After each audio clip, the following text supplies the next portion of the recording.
यथार्थ मोक्ष।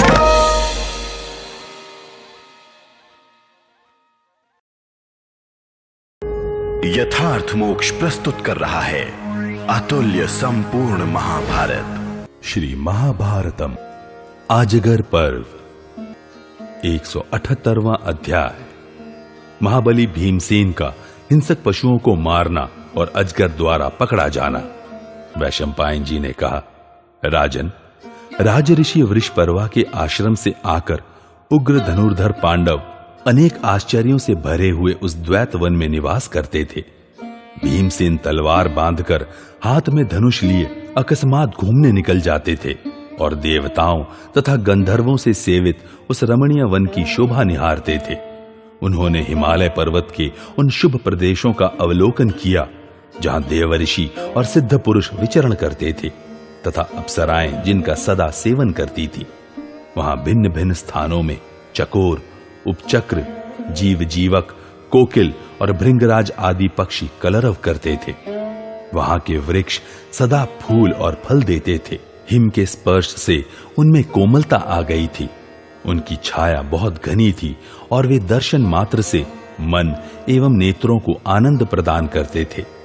उन वृक्षों से सुशोभित प्रदेशों तथा वैदूर्य मणि के समान रंग वाले हिम सदृश स्वच्छ, शीतल, सलील समूह से संयुक्त पर्वतीय नदियों की शोभा निहारते हुए वे सब ओर घूमते थे। नदियों की उस जल राशि में हंस और कारंडव आदि सहस्त्रों पक्षी किलोले करते थे। हरिचंदन, तुंग और कालियक आदि वृक्षों से युक्त ऊंचे ऊंचे देवदारू के वन ऐसे जान पड़ते थे मानो बादलों को फंसाने के लिए फंदे हों। महाबली भीम सारे मरु प्रदेश में शिकार के लिए दौड़ते और केवल बाणों द्वारा हिंसक पशुओं को घायल करते हुए विचरा करते थे। भीमसेन अपने महान बल के लिए विख्यात थे। उनमें सैकड़ों हाथियों की शक्ति थी। वे उस वन में विकराल दाढ़ों वाले बड़े से बड़े सिंह को भी पछाड़ देते थे। भीमसेन का पराक्रम भी उनके नाम के अनुसार ही भयानक था। उनकी भुजाएं विशाल थी। वे मृगया में प्रवृत्त होकर जहां तहां हिंसक पशुओं, वराहों और भैंसों को भी मारा करते थे। उनमें सैकड़ों मतवाले गजराजों के समान बल था। वे एक साथ 100-100 मनुष्यों का वेग रोक सकते थे। उनका पराक्रम सिंह और शार्दूल के समान था। महाबली भीम उस वन में वृक्षों को उखाड़ते और उन्हें वेग पूर्वक पुनः तोड़ डालते थे। वे अपनी गर्जना से उस वन्य भूमि के प्रदेशों तथा समूचे वन को गुंजाते रहते थे।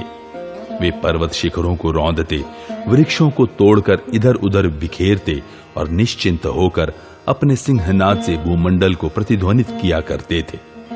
वे निर्भय होकर बार बार वेग पूर्वक कूदते फांदते, ताल ठोंकते, सिंहनाद करते और तालियां बजाते थे।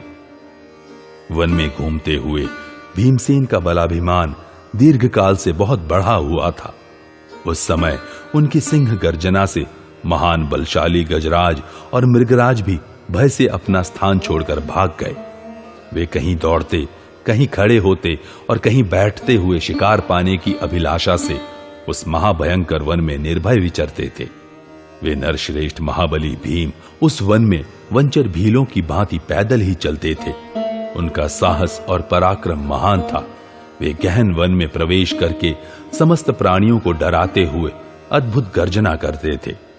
तदनंतर एक दिन की बात है, भीमसेन के सिंहनाद से भयभीत हो गुफाओं में रहने वाले सारे सर्प बड़े वेग से भागने लगे और भीमसेन धीरे धीरे उन्हीं का पीछा करने लगे।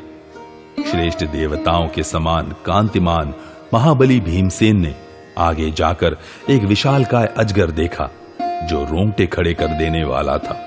वह अपने शरीर से एक कंदरा को घेरकर पर्वत के एक दुर्गम स्थान में रहता था। उसका शरीर पर्वत के समान विशाल था। वह महाकाय होने के साथ ही अत्यंत बलवान भी था। उसका प्रत्येक अंग शारीरिक विचित्र चिन्हों से चिन्हित होने के कारण विचित्र दिखाई देता था। उसका रंग हल्दी के समान पीला था। प्रकाशमान चारों दाढ़ों से युक्त उसका मुख गुफा सा जान पड़ता था। उसकी आंखें अत्यंत लाल और आग उगलती सी प्रतीत होती थी। वह बार बार अपने दोनों गलफरों को चाट रहा था।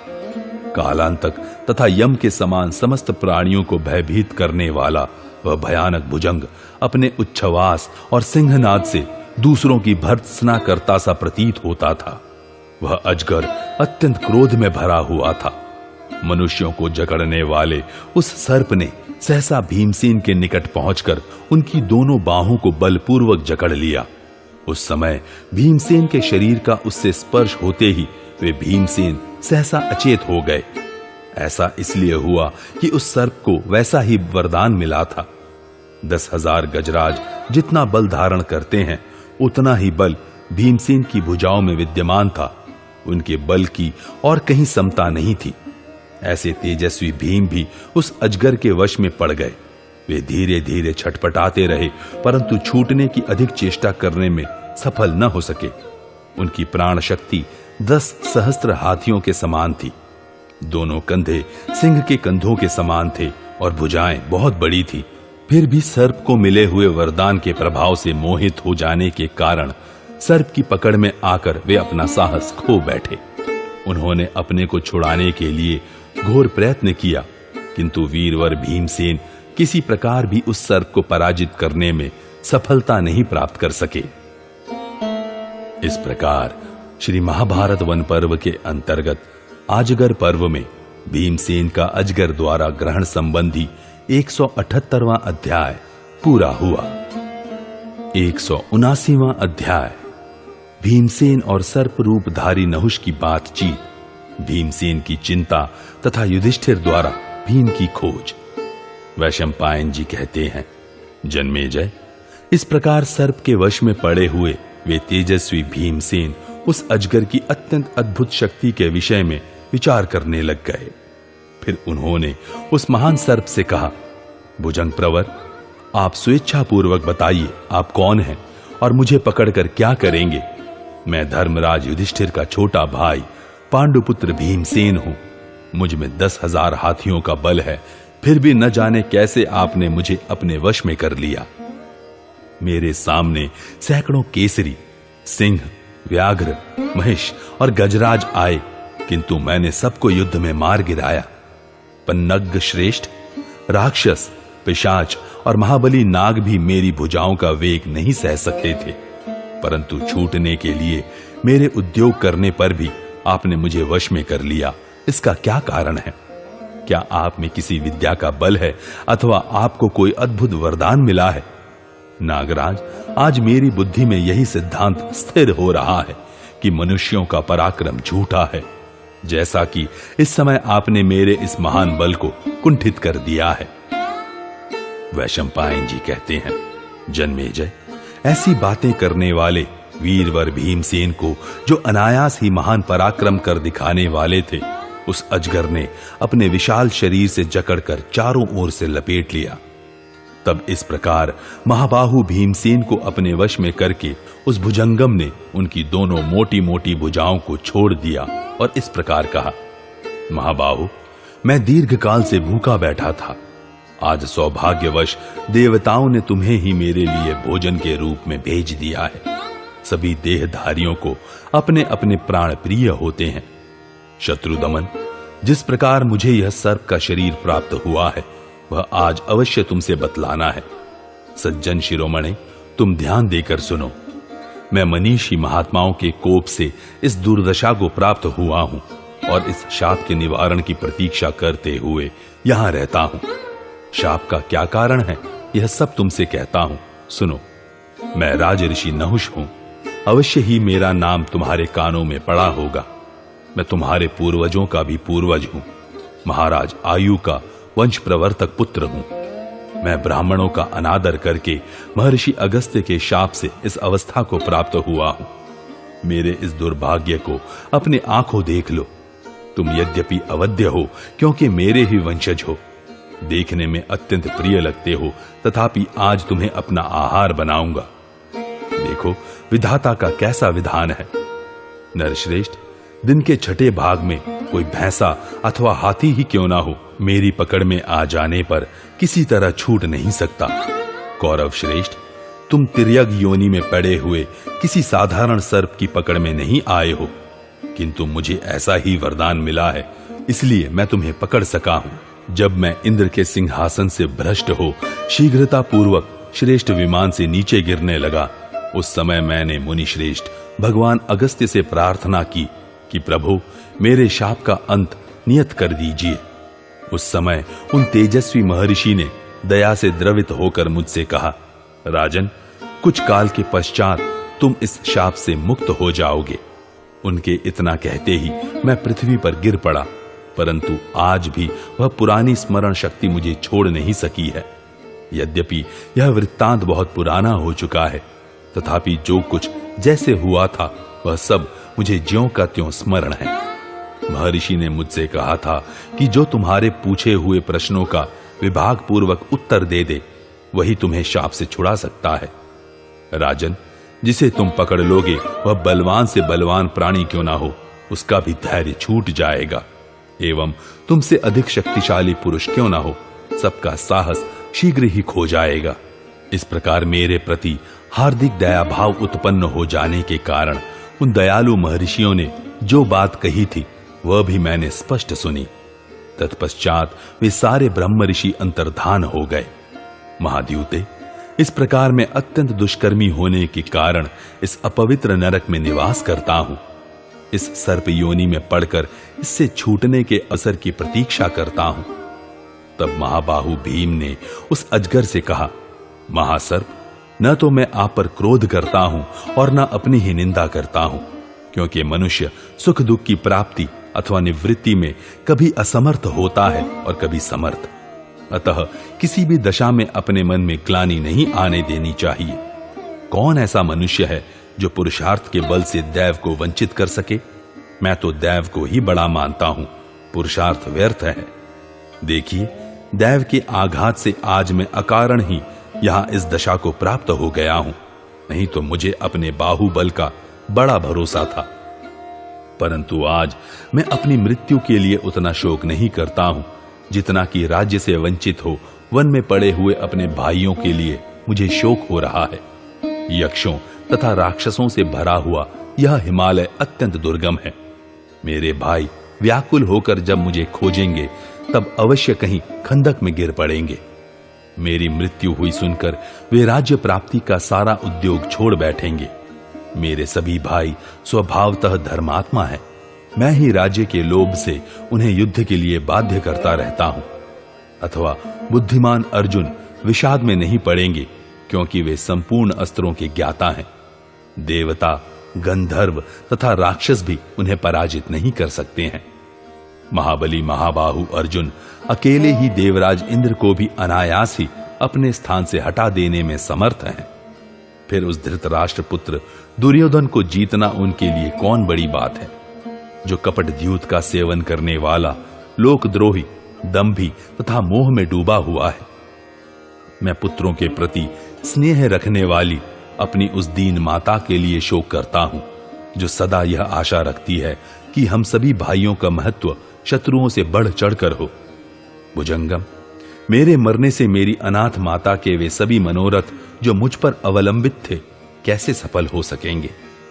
एक साथ जन्म लेने वाले नकुल और सहदेव सदा गुरुजनों की आज्ञा के पालन में लगे रहते हैं। मेरे बाहुबल से सुरक्षित हो वे दोनों भाई सर्वदा अपने पौरुष पर अभिमान रखते हैं। वे मेरे विनाश से उत्साह शून्य हो जाएंगे, अपने बल और पराक्रम खो बैठेंगे और सर्वथा शक्तिहीन हो जाएंगे, ऐसा मेरा विश्वास है। जन्मेजय, उस समय भीमसेन ने इस तरह की बहुत सी बातें कहकर देर तक विलाप किया। वे सर्प के शरीर से इस प्रकार जकड़ गए थे कि हिलडुल भी नहीं सकते थे। उधर कुंती नंदन युधिष्ठिर अनिष्ट सूचक भयंकर उत्पातों को देखकर बड़ी चिंता में पड़े। वे व्याकुल हो गए। उनके आश्रम में दक्षिण दिशा में जहां आग लगी हुई थी, एक डरी हुई सियारिन खड़ी हो दारुण अमंगल सूचक आर्तनाद करने लगी। एक पांख, एक आंख तथा एक पैर वाली भयंकर और मलिन वर्तिका सूर्य की ओर रक्त उगलती हुई दिखाई दी। उस समय कंकड़ बरसाने वाली रूखी और प्रचंड वायु बह रही थी और पशु पक्षियों के संपूर्ण शब्द दाहिनी ओर हो रहे थे। पक्षी की ओर से काला कौआ, जाव जाव की रट लगा रहा था और उनकी दाहिनी बांह बार बार फड़क उठती थी। उनके हृदय तथा बाएं पैर में पीड़ा होने लगी। बाईं आंख में अनिष्ट सूचक विकार उत्पन्न हो गया। भारत परम बुद्धिमान धर्मराज युधिष्ठिर ने भी अपने मन में महान भय मानते हुए द्रौपदी से पूछा, भीमसेन कहां है? द्रौपदी ने उत्तर दिया, उनको यहां से गए बहुत देर हो गई। यह सुनकर महाबाहु महाराज युधिष्ठिर महर्षि धौम्य के साथ उनकी खोज के लिए चल दिए। जाते समय उन्होंने अर्जुन से कहा, द्रौपदी की रक्षा करना। फिर उन्होंने नकुल और सहदेव को ब्राह्मणों की रक्षा एवं सेवा के लिए आज्ञा दी। शक्तिशाली कुंती नंदन युधिष्ठिर ने उस महान वन में भीमसेन के पद चिन्ह देखते हुए उस आश्रम से निकलकर सब ओर खोजा। पहले पूर्व दिशा में जाकर हाथियों के बड़े बड़े यूथपतियों को देखा। वहां की भूमि भीमसेन के पद चिन्हों से चिन्हित थी। वहां से आगे बढ़ने पर उन्होंने वन में सैकड़ों सिंह और हजारों अन्य हिंसक पशु पृथ्वी पर पड़े देखे। देखकर भीमसेन के मार्ग का अनुसरण करते हुए राजा ने उसी वन में प्रवेश किया। वायु के समान वेगशाली वीरवर भीमसेन के शिकार के लिए दौड़ने पर मार्ग में उनकी जांघों के आघात से टूटकर पड़े हुए बहुत से वृक्ष दिखाई दिए। तब उन्हीं पद चिन्हों के सहारे जाकर उन्होंने पर्वत की कंदरा में अपने भाई भीमसेन को देखा, जो अजगर की पकड़ में आकर चेष्टा शून्य हो गए थे। उक्त पर्वत की कंदरा में विशेष रूप से रूक्ष वायु चलती थी। वह गुफा ऐसे वृक्षों से ढकी थी जिनमें नाम मात्र के लिए भी पत्ते नहीं थे। इतना ही नहीं, वह स्थान ऊसर, निर्जल, कांटेदार वृक्षों से भरा हुआ, पत्थर, ठूंठ और छोटे वृक्षों से व्याप्त अत्यंत दुर्गम और ऊंचा नीचा था। इस प्रकार श्री महाभारत वन पर्व के अंतर्गत आजगर पर्व में युधिष्ठिर को भीमसेन के दर्शन से संबंध रखने वाला 179वां अध्याय पूरा हुआ। 180वां अध्याय युधिष्ठिर का भीमसेन के पास पहुंचना और सर्प रूपधारी नहुष के प्रश्नों का उत्तर देना। वैशंपायन जी कहते हैं, जन्मेजय, सर्प के शरीर से बंधे हुए अपने प्रिय भाई भीमसेन के पास पहुंचकर परम बुद्धिमान युधिष्ठिर ने इस प्रकार पूछा, कुंती नंदन, तुम कैसे इस विपत्ति में फंस गए और यह पर्वत के समान लंबा चौड़ा श्रेष्ठ नाग कौन है? अपने बड़े भ्राता धर्मराज युधिष्ठिर को वहां उपस्थित देख भाई भीमसेन ने अपने पकड़े जाने आदि की सारी चेष्टाएं कह सुनाई। भीम बोले, आर्य, ये वायु भक्षी सर्प के रूप में बैठे हुए महान शक्तिशाली साक्षात राज ऋषि नहुष हैं। इन्होंने मुझे अपना आहार बनाने के लिए पकड़ रखा है। तब युधिष्ठिर ने सर्प से कहा, आयुष्मान, आप मेरे इस अनंत पराक्रमी भाई को छोड़ दें। हम लोग आपकी भूख मिटाने के लिए दूसरा भोजन देंगे। सर्प बोला, राजन, यह राजकुमार मेरे मुख के पास स्वयं आकर मुझे आहार रूप में प्राप्त हुआ है। तुम जाओ, यहां ठहरना उचित नहीं है, अन्यथा कल तक तुम भी मेरे आहार बन जाओगे। महाबाहो, मेरा यह नियम है कि मेरी अधिकृत भूमि के भीतर जो भी आ जाएगा वह मेरा भक्ष्य बन जाएगा। तात, इस समय तुम भी मेरे अधिकार की सीमा में ही आ गए हो। दीर्घ काल तक उपवास करने के बाद आज यह तुम्हारा छोटा भाई मुझे आहार रूप में प्राप्त हुआ है, अतः न तो मैं इसे छोड़ूंगा और न इसके बदले मैं दूसरा आहार ही लेना चाहता हूं। युधिष्ठिर ने कहा, सर्प, तुम कोई देवता हो या दैत्य अथवा वास्तव में सर्प ही हो? सच बताओ, तुमसे युधिष्ठिर प्रश्न कर रहा है। भुजंगम, किस लिए तुमने भीमसेन को ही अपना ग्रास बनाया है? बोलो, तुम्हारे लिए क्या ला दिया जाए अथवा तुम्हें किस बात का ज्ञान करा दिया जाए जिससे तुम प्रसन्न होगे? मैं कौन सा आहार दे दूं अथवा किस उपाय का अवलंबन करूं जिससे तुम इन्हें छोड़ सकते हो? सर्प बोला, निष्पाप नरेश, मैं पूर्व जन्म में तुम्हारा विख्यात पूर्वज नहुष नाम का राजा था। चंद्रमा से 5वीं पीढ़ी में जो आयु नामक राजा हुए थे, उन्हीं का मैं पुत्र हूं। मैंने अनेक यज्ञ किए, तपस्या की, स्वाध्याय किया तथा अपने मन और इंद्रियों के संयम रूप योग का अभ्यास किया। इन सत्कर्मों से तथा अपने पराक्रम से भी मुझे तीनों लोकों का निष्कंटक साम्राज्य प्राप्त हुआ था। तब उस ऐश्वर्य को पाकर मेरा अहंकार बढ़ गया। मैंने सहस्त्रों ब्राह्मणों से अपनी पालकी ढुलवाई। तदनंतर ऐश्वर्य के मद से उन्मत्त हो मैंने बहुत से ब्राह्मणों का अपमान किया। पृथ्वीपते, इससे कुपित हुए महर्षि अगस्त्य ने मुझे इस अवस्था को पहुंचा दिया। पांडुनंदन नरेश, उन्हीं महात्मा अगस्त्य की कृपा से आज तक मेरी स्मरण शक्ति मुझे छोड़ नहीं सकी है। मेरी स्मृति ज्यों की त्यों बनी हुई है। महर्षि के शाप के अनुसार दिन के छठे भाग में तुम्हारा यह छोटा भाई मुझे भोजन के रूप में प्राप्त हुआ है। अतः मैं न तो इसे छोड़ूंगा और न इसके बदले दूसरा आहार लेना चाहता हूं।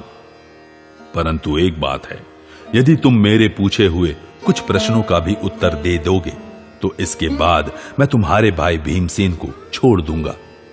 युधिष्ठिर ने कहा, सर्प, तुम इच्छा अनुसार प्रश्न करो, मैं तुम्हारी बात का उत्तर दूंगा। भुजंगम, यदि हो सका तो तुम्हें प्रसन्न करने का प्रयत्न करूंगा। सर्पराज, ब्राह्मण को इस जीवन में जो कुछ जानना चाहिए वह केवल तत्व तुम जानते हो या नहीं, यह सुनकर मैं तुम्हारे प्रश्नों का उत्तर दूंगा। सर्प बोला, राजा युधिष्ठिर, यह बताओ कि ब्राह्मण कौन है और उसके लिए जानने योग्य तत्व क्या है। तुम्हारी बातें सुनने से मुझे ऐसा अनुमान होता है कि तुम अतिशय बुद्धिमान हो। युधिष्ठिर ने कहा, नागराज, जिसमें सत्य, दान, क्षमा, सुशीलता, क्रूरता का अभाव, तपस्या और दया ये सद्गुण दिखाई देते हो वही ब्राह्मण कहा गया है। सर्प, जानने योग्य तत्व तो परम ब्रह्म ही है, जो दुख और सुख से परे है तथा जहां पहुंचकर अथवा जिसे जानकर मनुष्य शोक के पार हो जाता है। बताओ, तुम्हें अब इस विषय में क्या कहना है। सर्प बोला, युधिष्ठिर, सत्य एवं प्रमाणभूत ब्रह्म तो चारों वर्णों के लिए हितकर है। सत्य, दान, अक्रोध, क्रूरता का अभाव, अहिंसा और दया आदि सद्गुण तो शूद्रों में भी रहते हैं। नरेश्वर, तुमने यहां जो जानने योग्य तत्व को दुख और सुख से परे बताया है, सो दुख और सुख से रहित किसी दूसरी वस्तु की सत्ता ही मैं नहीं देखता हूं। युधिष्ठिर ने कहा, यदि शूद्र में सत्य आदि ये लक्षण हैं और ब्राह्मण में नहीं है तो वह शूद्र शूद्र नहीं है और वह ब्राह्मण ब्राह्मण नहीं है। सर्प, जिसमें ये सत्य आदि लक्षण मौजूद हो वह ब्राह्मण माना गया है और जिसमें इन लक्षणों का अभाव हो उसे शूद्र कहना चाहिए। अब तुमने जो यह कहा कि सुख दुख से रहित होकर कोई दूसरा वेद्य तत्व है ही नहीं, सो तुम्हारा यह मत ठीक है। सुख दुख से शून्य कोई पदार्थ नहीं है, किंतु एक ऐसा पद है भी। जिस प्रकार बर्फ में उष्णता और अग्नि में शीतलता कहीं नहीं रहती, उसी प्रकार जो वेद्य पद है वह वास्तव में सुख दुख से रहित ही है। नागराज, मेरा तो यही विचार है, फिर आप जैसा माने। सर्प बोला, आयुष्मान नरेश, यदि आचार से ही ब्राह्मण की परीक्षा की जाए तब तो जब तक उसके अनुसार कर्म न हो जाति व्यर्थ ही है। युधिष्ठिर ने कहा, महासर्प, महामते, मनुष्यों में जाति की परीक्षा करना बहुत ही कठिन है, क्योंकि इस समय सभी वर्णों का परस्पर संकर हो रहा है, ऐसा मेरा विचार है। सभी मनुष्य सदा सब जातियों की स्त्रियों से संतान उत्पन्न कर रहे हैं।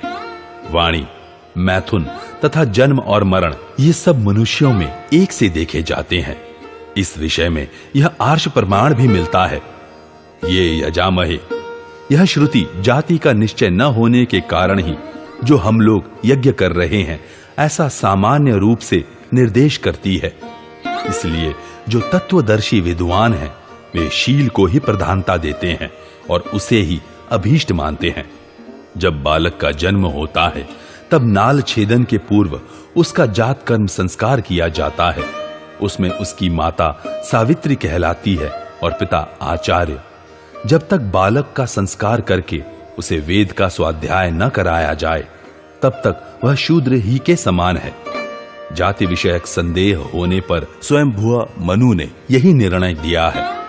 नागराज, यदि वैदिक संस्कार करके वेदाध्ययन करने पर भी ब्राह्मण आदि वर्णों में अपेक्षित शील और सदाचार का उदय नहीं हुआ तो उसमें प्रबल वर्ण संकरता है, ऐसा विचार पूर्वक निश्चय किया गया है। महासर्प भजंगम प्रवर इस समय जिसमें संस्कार के साथ साथ सदाचार की उपलब्धि हो वही ब्राह्मण है। यह बात मैं पहले ही बता चुका हूं। सर्प बोला, युधिष्ठिर, तुम जानने योग्य सभी बातें जानते हो। मैंने तुम्हारी बात अच्छी तरह सुन ली। अब मैं तुम्हारे भाई भीमसेन को कैसे खा सकता हूं? इस प्रकार श्री महाभारत वन पर्व के अंतर्गत आजगर पर्व में युधिष्ठिर सर्प संवाद विषयक 180वां अध्याय पूरा हुआ।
यथार्थ मोक्ष।